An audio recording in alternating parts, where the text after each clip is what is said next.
mind if we get casual? Can I keep this off? Once you think I'm speed around 2 minutes, guys. okay. Well, Diane was just saying that she likes to get you with your shirt off in the show.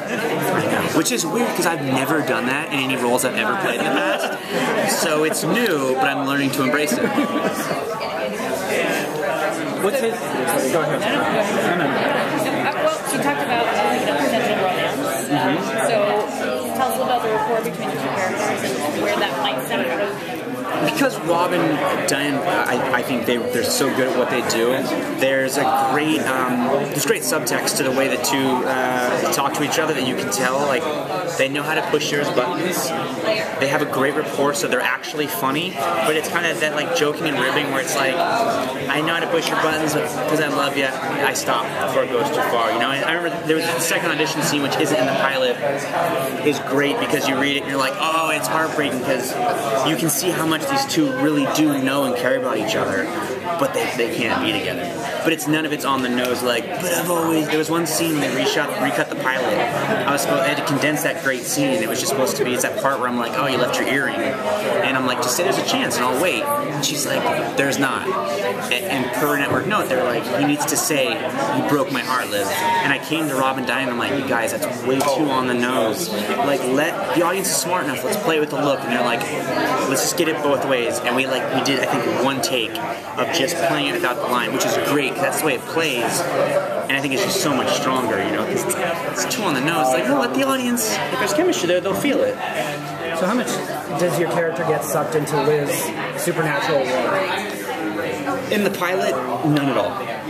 Obviously, their current state of being broken up is a result of her new condition of being undead, but there will be a significant amount of involvement, initially tangentially, and I think on a first-hand basis with all of the, you know, zombie shenanigans, if you don't mind me using a scientific term. How's it working with Rose? A disaster. She's not going to read this, right? It's like Mariah Carey all over again. Everyone from my hometown will read it. It's awesome. It's always it's an interesting dance when you start working on a new project to see how your number one on the call sheet behaves, because whether you like it or not, they can set the tone. So if you get someone like Rose who is infinitely patient and kind to everyone, and that's not lip service, it's genuine, it's a win. Because then, luckily in this show, there's no real bad apple. There's no bad apple. But if there is someone who might want to get out of line, like your number one's the one to be like, yeah, and no. In this case, from her on down, everyone really enjoys her as company and are just like fun people. Like we've had a blast today. We've been doing this non-stop. And I've done this enough to know that's special. You know? So it's a good thing we got. Hopefully we get to play for a while. You picked up any New Zealand slang or yeah, you know what? They call condoms connies. I wish I had a more lighthearted way of I wish I could be like, they call cookies biscuits. I should have gone with that one. Shit. Anyways, I said condom and she's like, oh, Connie? And I was like, that's adorable. They should call them connies. Young people would buy them.